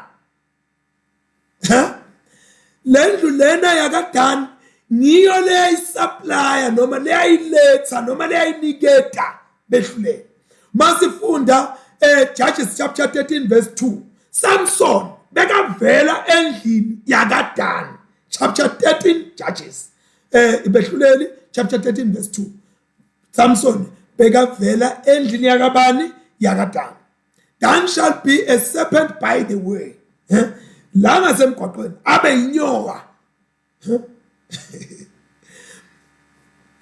Dan siyambona kuthiwa bengudlanga lungahle bathanda ngathi bantu abahlukubetha nje was troublesome ngilesive lesibe troublesome lesakadani lesive sakadani ngiso lesa introduce Israel ku idolatry. They introduced idolatry into Israel. Troublesome done. Masfunda Judges chapter 18 verse 30. Siphinde futhi siyambona na Jeroboam amisa sithixo kazi ukuthi siyawukhontwa laphana selithole. Uma sifunda ku 1 Kings chapter 12 verse 26 kuya 30. 1 Kings chapter 12 verse 26 to 30. Siyabona wasimisa kaDan. That's why I'm saying Dan was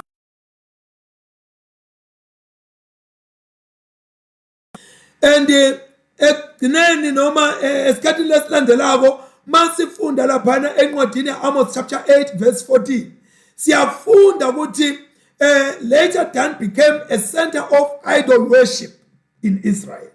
So siyabona ukuthi he was troubling some Dan. Noma kuvela abantu ikhulu behluleli kodwa ukukhona letinye into letivelako leti shayi kahle.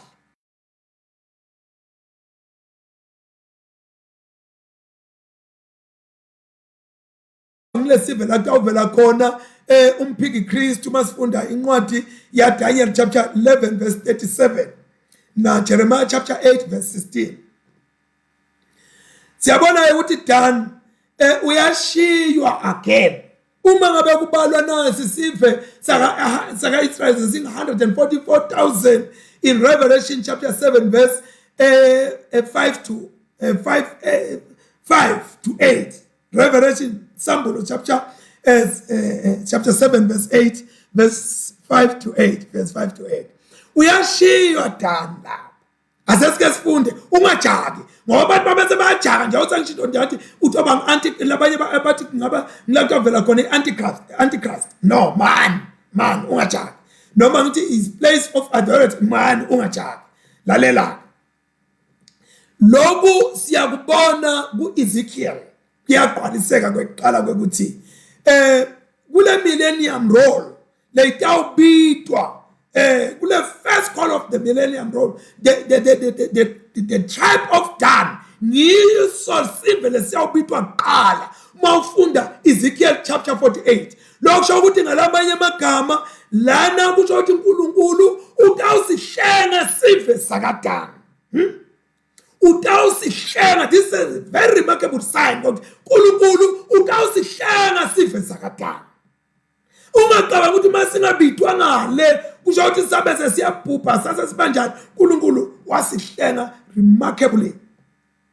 Yes. Kuba lo bhalo uthi I have waited for your salvation, O Lord. Oh, ngiyathanza ke lo.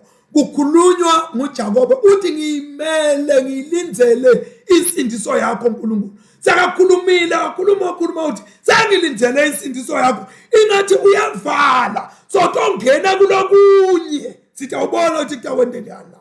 Leli gama leli ngeShebheru lelithi insindiso lisho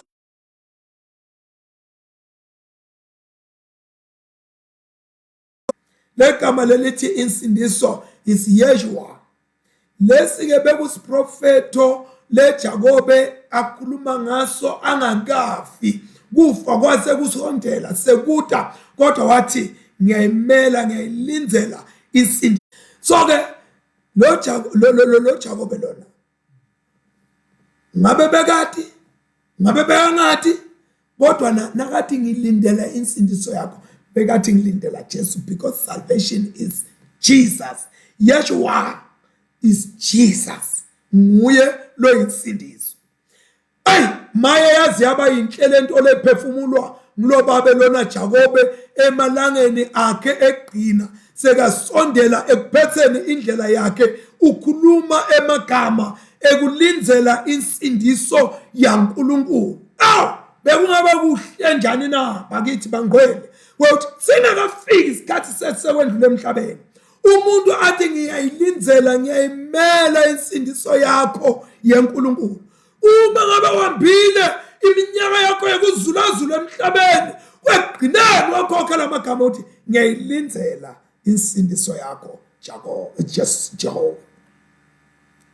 Nabo seyiyaqala lendzaba kukhulunywa ngagadi ukuthi he shall triumph at last. Utawunqoba ekugcineni ngiyayilindzela insindiso yakho simakathe yawunqoba ekugcineni. These words are prophetic.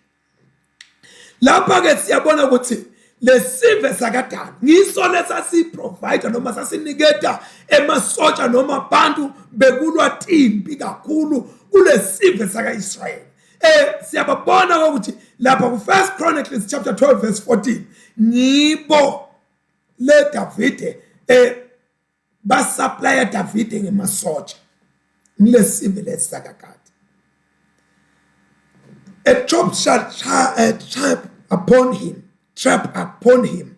Lokusho ukuthi ngalaba emagama emasotsha lamanye tiva ogijima ethi kwakhe anqinqethi kwakhe esikhathini saJeremiah bukhona la khona bakagadi bake banyatheleka khona mawufunda Jeremiah chapter 49 verse 1 kukhona la kwagijinywa ethi kwakhe khona. Noma ngabe kunjalo ekugcineni bakagadi bagcina banqobile. Uyabona kunesimo namhlanje lesigijima ethi kwakho lesikulimatako kodwa ngifuna ukusho ukuthi ekugcineni utawunqoba. You wait for the salvation of God. Ekugcineni utawunqoba. So lapha siyabona ukuthi bantwana bakaNkulunkulu noma ngabe kulesiye isikhathi babhekana nalophi ihlobo noma balwisa kangakanani kodwa noma kunjalo bakaNkulunkulu batawunqoba nakulempi. Kungabonakala namhla ngathi impi iyakulahla, kungabonakala namhla ngathi inkantolo iyakulahla, bodokotela bayehluleka ngesifo sakho, emsebenzini uyaqoshwa, but ekugcineni wena utawunqoba. Asher, he shall yield royal deities, bukhosi, diadem. Ngiyabona legama lelo lisuka ngalapho engitawenda into tibelula empilweni yami. Now lana sibona sinkwa kaAsheri asipheli siba sinengi. Masifunda ku Deuteronomy chapter 33 verse 24 sibona Moses uthula siprofeto ngalesive saka Asher uthi Asher is most blessed of sons, let him be favored by his brothers, and let him dip his foot in oil. Ngalamanye amagama lokushuoko la kusho ukuthi lendzawo yaka Asher labatawuhlala kuyo itawuba nalokwanele, angeke kuphela nje ilethe lokudzingekile kodwa itawuletha nebunjinga netinto luxury, not only the necessities but also luxuries. That will be Asher. Naphtali uyabuya Naphtali kukhulunywa ngaye, he gives godly words. Naphtali unikete magama lanebunkulunkulu. Lendzawo ke noma lomhlaba waka Naphtali ulapha yangaselwandle lwaseGalile. La Jesu abonakala khona afundisa kanengi ngetindlela letahlukahlukene, afundisa aministarisha. Ngiyaqala ukuthi ngilifunde le verse lapha encwadini yaMateyu chapter 4. Angifunde le verse encwadini yaMateyu chapter 4 verse 12 to 16. Verse 12 to 16. Wathi Jesu nakeva ukuthi Johane abesafakwe ejele wahamba waya eGalile, wesuka eNazaretha waya uhlala eKapenawume eceleni kwelwandle eveni lakaZebuloni nelakaNaftali, kuze kugcwaliseke lokwashiwo ngumprofeti Isaya kuthi wena live lakaZebuloni nawe live lakaNaftali, nine leningaselwandle nine leningasendleleni engaselwandle, nani leningasheya kweliJordani, nawe Galile live lebetive sivele besihleti ebumnyameni nikubonile kukhanya lokukhulu nine lebenihleti eveni nasethunthini lekufa kuphumele kini kukhanya. Yabona ke lokhu kwenteka kuGenesis chapter 49 kuyovela kuIsaiah as a prophecy kuyogcwaliseka kuMatthew chapter 4 verse 12 to 16. Lapha ke usetshenziswa amagama lamahle nalamnanzi ukuthi Jesu wenda umsebenzi lomkhulu iministry enkulu kule region lena yakaNaftali and kwakuphiliswa abantu kwenteka into letinengi lokusho ukuthi uyafita lokho lesikushola. Then Joseph a fruitful bough utoba ngumuthi lothelako ke Joseph sengiyangasemaphethelweni lo Joseph alona kukhulunywa kanjena nje kuchazwa impilo yakhe lokho kusuka ekuchazweni kwempilo yaJoseph netibusiso eJoseph letiyakwehlela ethi kwemndeni wakhe bengishitshwa eqaleni ukuthi uma ngabe wenta kahle ubusiso wena busiso ngisho nemndeni wakho uma wenta kabi uqalekiseka wena kuqalekiseka ngisho nemndeni wakho. Yabona ke lo mndeni noma lesive lesitalwa kulendlu yakaJosepha sisibona siyabusiswa semukela sibusiso kuyise lapha yana ku chapter 48 lela lengithi ngimskipile ngamfunda noma uskipiwe awukafundwa chapter 48 so ngathi fundela wena lapha uyaqhazwa Joseph uqhazwa njengesihlahla lesithelako in short sihlahla ukukhulunywa ngaJoseph ukuthi ufanele nesihlahla lesiniselekile lesimile ngasemantini Joseph ufananiswa nemuntu lotawu provider noma lotawuletha into letiyawube tidingeka simbonile uwondlile umndeni wakhe wenda lokho nalokho yana lokho kusho budlelwane lobujulile again lanabo Josepha naNkulunkulu. So the provision meant for that deep and really a relationship lebekanayo naNkulunkulu budlelwane bakho naNkulunkulu ngalelinye lilanga butokubhatala lana sibona into lekhanya ithi ba ngetimbawu tempilo yaJoseph the life character of Joseph yayingakafihlakali yayisebaleni wayibona Potiphar wayibona umfati waPotiphar wayibona nemqinisiboshwa ejele induna yetiboshwa ejele. Uyabona mina yawehluleka kulesi isikhathi kodwa uNkulunkulu sandla sakhe nathi sethi kwakho ungete wehluleka. So ke Joseph siyambona lapha kuba sepaleni kwekuthi icharacter yakhe ibonwa noma ngabe ngubani. Sibona lebudlelwane bakhe naNkulunkulu lobu sepaleni nabo lobungakafihlakala. Lokho kwabe sekwenta uNkulunkulu ukuthi ambusise kakhulu Joseph. Bekaphila impilo yakhe ayiphila kuNkulunkulu. Lempilo bekayiphila he lived his life to God. And ngetulu kwaloko waba sisebenti waba inqeku yaNkulunkulu. So ke lokho iphila impilo yakhe naNkulunkulu naloko ukuthi waphila kwamenta lokho waba ngumntwana kaNkulunkulu. Mawuphila impilo yakho uyiphila naNkulunkulu uba umntwana kaNkulunkulu.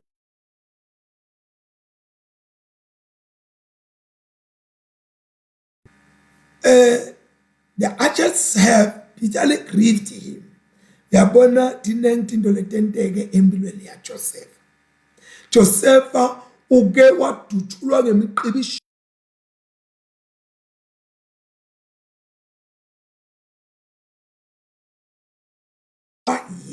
yawo konke kuthengiswa lokho longaqabanga. Kodwa na Joseph waqhubeka wathela isithelo alahlwa asondwa kwentwa tonke into waqhubeka wathekasela. Ngenxa yaloko Josepha la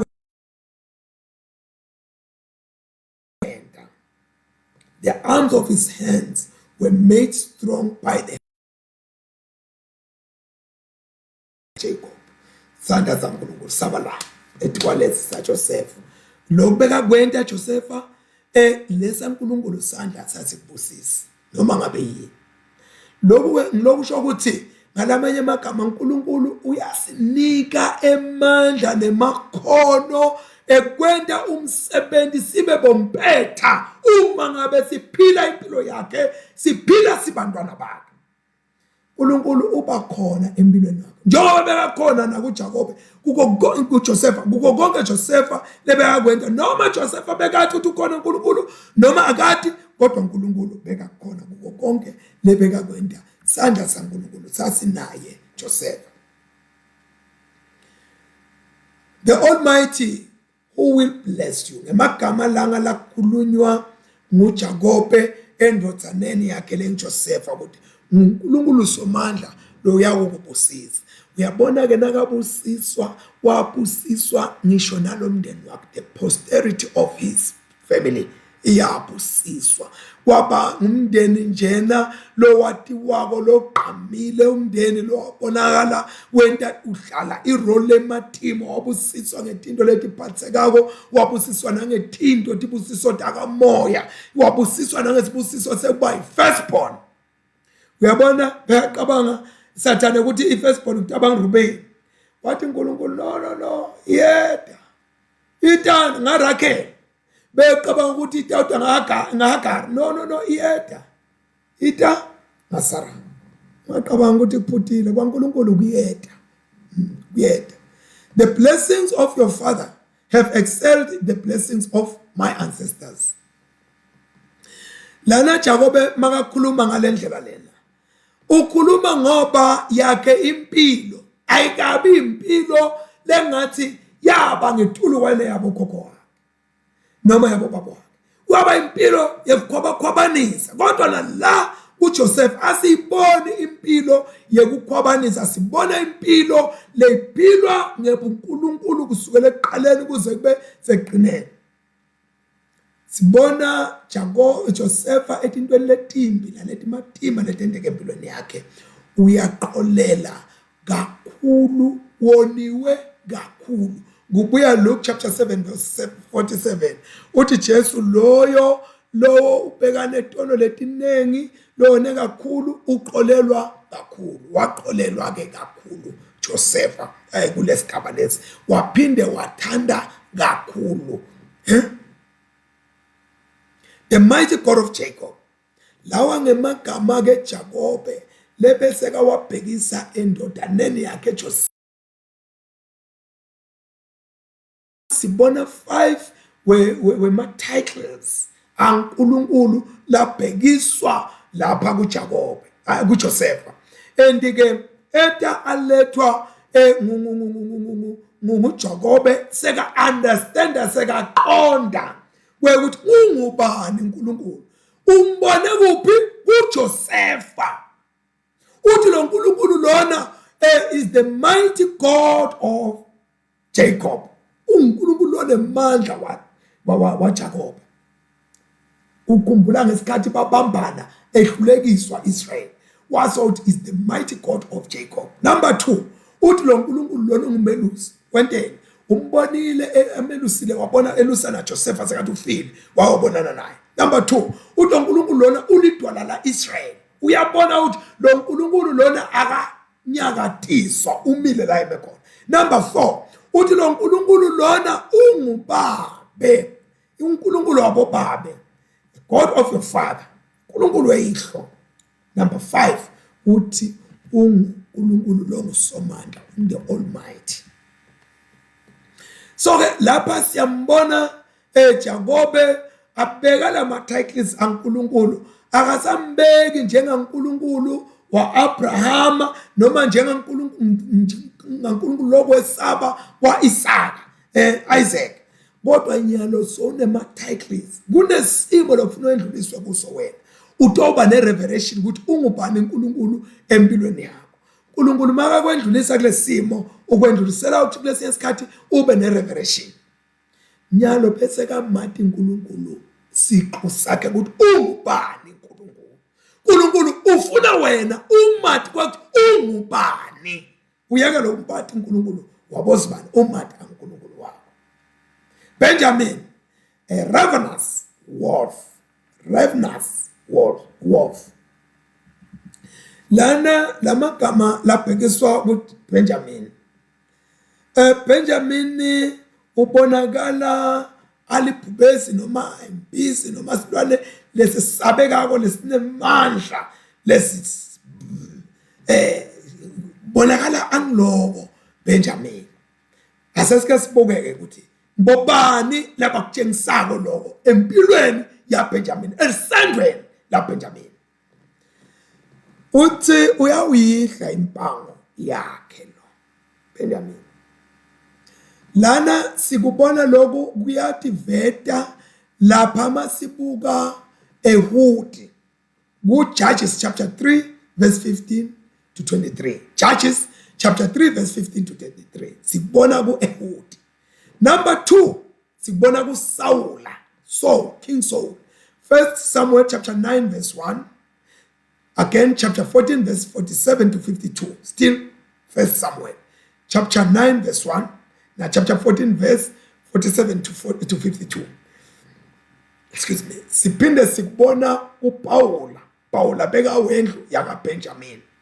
Ku Acts chapter 1 verse chapter 8 verse 1 to 3.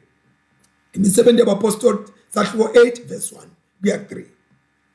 Andike lokho siphinde siyakubona nje generally kulesive sa Benjamin mawufunda Judges chapter 19 na chapter 20 utakubona ke lapho kuhlangene lokho lesikhulu lokukhulunywa ngaBenjamin lapha. Jakobe uyaphetha ke lapha uphetha ngesibusiso emadodaneni akhe. Uyawabusisa lamadodana akhe. Letinto letivelile lapha etivela tisithwe ngemafu letibusiso ngoba ukhuluma letinto abatiboni. Uyabona isiprophet omntanga khuluma ngathi lo Shiloh, it took about first phase yakhe takes about 640 years. The second phase it took about 1600 years. La khona sesibona Jesu. So kunelifu uNkulunkulu nakakhuluma into yakhe uthi khuluma ngathi tisithwe lifu. Lana ke ungoba sizathu letinye tetinto kaNkulunkulu dithatha isikhathi ukuthi tiqwaliseke. Lo sibona ukuthi uNkulunkulu ukukhuluma kunye njengekwendlela yekuthi utawukwenda kanjani abusise kanjani. Lana sibona ekubusiswa kwendodana yinye nekubusisa kwesive ngasinye lesibusiso sasipita i-destination kwakungesiso nje sibusiso samanje nalesiphela nyaka kodwa kwakusibusiso lesasibhekele phambili. Andike lokhu ngetukwabo kwakunetimpawu letethi sepaleni ngekwetethembisa ukuthi uNkulunkulu uthi uNkulunkulu uthembiseni kusinye ngasinye sive salabantu bakaIsrayeli. Kodwa ngesikhathi balaphana eGibhithe kwakungabonakali kwakungathi bawofa baphelele eGibhithe kanti uNkulunkulu bekade. uNkulunkulu uyadi ngempilo yakho. uNkulunkulu uyadi ngempilo yakho. uNkulunkulu uyadi ngempilo yakho. Awunawufa ubhubhe uphelele la khona. Let us pray.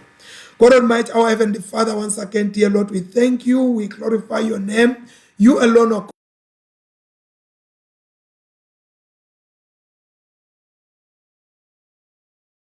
there is none like you, O God. Inspire us, Lord, with your presence. This, Lord, we pray in Jesus' mighty name, now and forevermore. Amen.